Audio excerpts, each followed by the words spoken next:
Look, turbo spooling. Hear that thing whistle when I floor something. Wide body flexing, I ain't stopping, I'm a door hunter.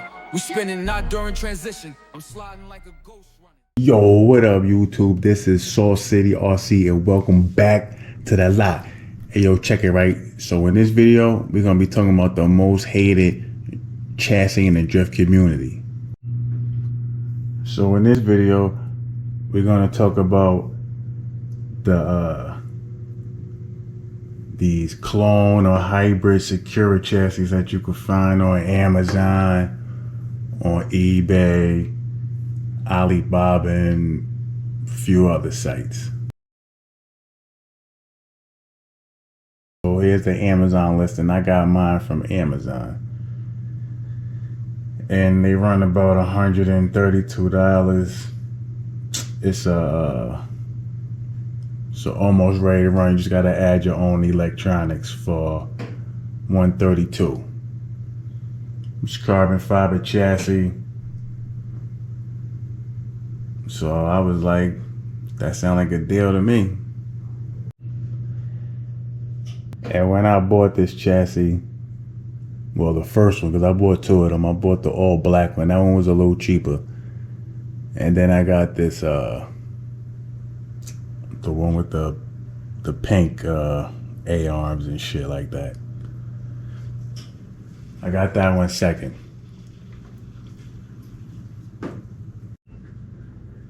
Like I said, I got this one second, but I was still pretty new to the drift scene. Anyway, I had my first RDS already too by that time. So these chassis were gonna be more like if my son wanted to do it or one of my friends, and just a really budget build for a drift chassis. Because I'm new to it at the time. Well, I'm still pretty new, but I was really, really new at the time. And I'm just, like, whatever. Any car could do it as long as the tires turn, the wheels turn, then in 90 degrees, you should be good. So my ignorance to this genre of the hobby, I'm just figuring like, all right, fuck it. That shit, it say drift, it drift. And they were cheap, so it wasn't like I was breaking the bank. And like I said, I was pretty new to it. And my knowledge is nowhere near what it is now. I'm not saying I know everything, because I don't know everything. I'm still learning. But at that time, it was like kindergarten for me. And somebody gave me like a second grader's math exam and was like, do this. And I could do some of the questions because of what I learned in kindergarten, but there was other questions I couldn't answer, if that makes sense. So in this video, I'm just gonna tell you, point blank period, you heard, don't buy these, all right? And if you don't wanna stop right there and be like, all right, I get it. If you hard-headed like myself and want to try it anyway, I'm gonna tell you why you still shouldn't do it. It's not worth it, really, unless you just want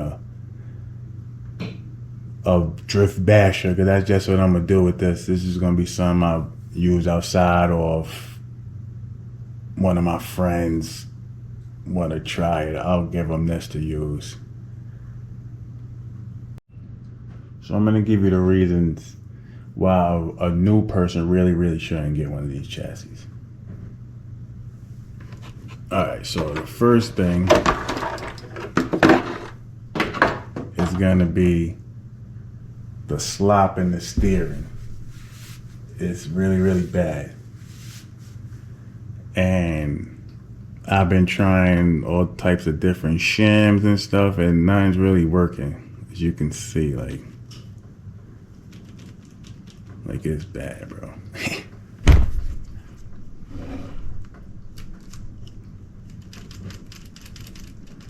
So,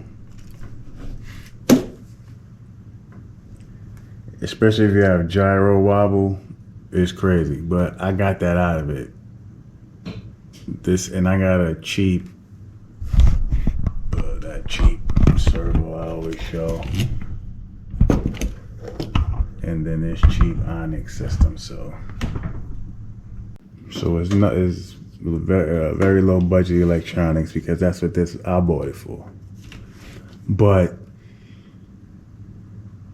no matter what I do, I can't get that to go away.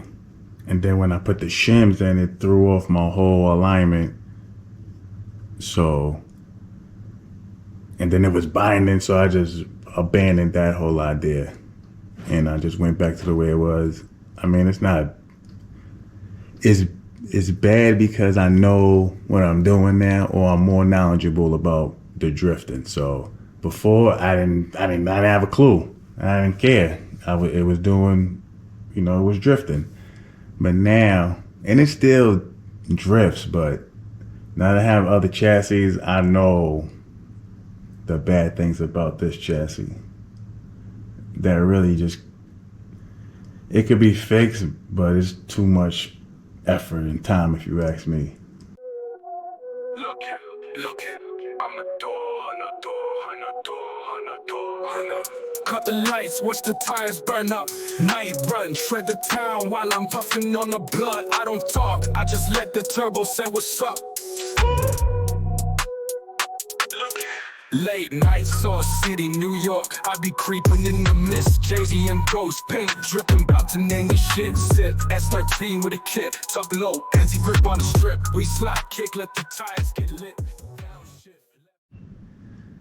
And the slap leads me into the second reason, which is it's difficult to tune these, not only from the slop or whatever and the steering mechanism, but there's no adjustability points. Like on these turnbuckles, you only get 2 holes. Other cars, you get like 4 at least. This sweeper arm, you only get 2 positions. So it's either or.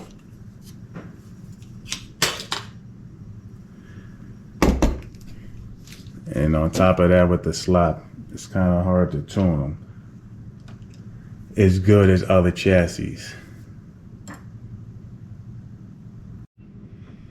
Even in the rear, you only got these 2 positions right here, but just on the other side.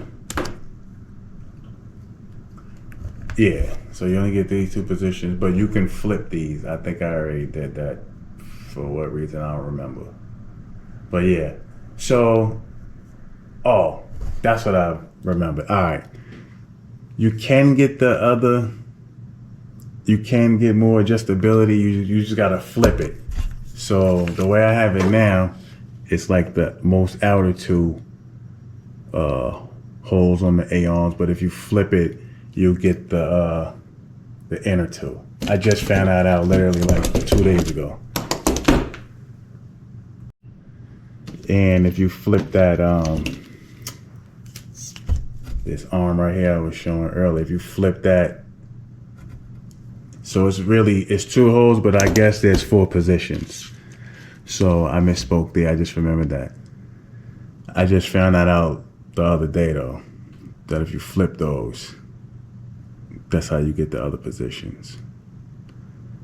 But if you don't know that, you're not gonna do it. So they're pretty hard to tune.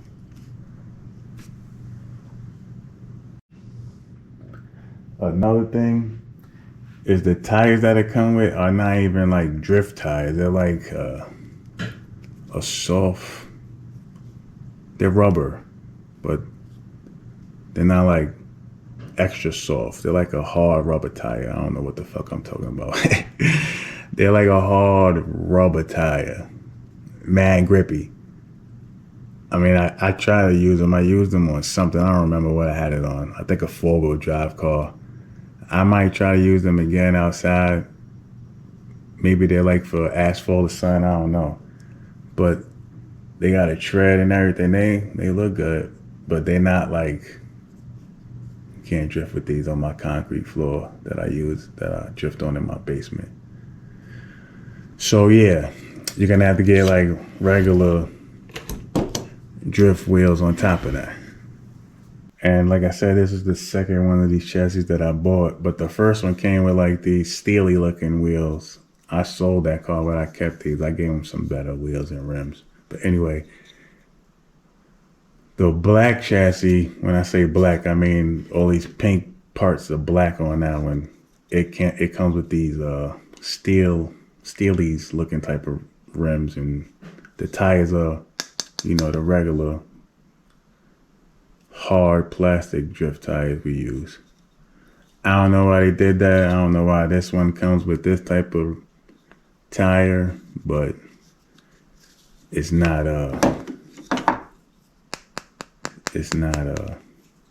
like rubber. And like I said, they can drift. You can get them to drift. You're just not going to be able to get as much. I don't even want to say you ain't going to get as much angle or whatever. If you know how to tune it, you could do whatever you want. Get it to do whatever you want. I'm just not that good yet. And I use all my capabilities to get it to do what it could do now. But if you brand spanking new to this and you just see this chassis like, oh shit, it's only $130 and you buy it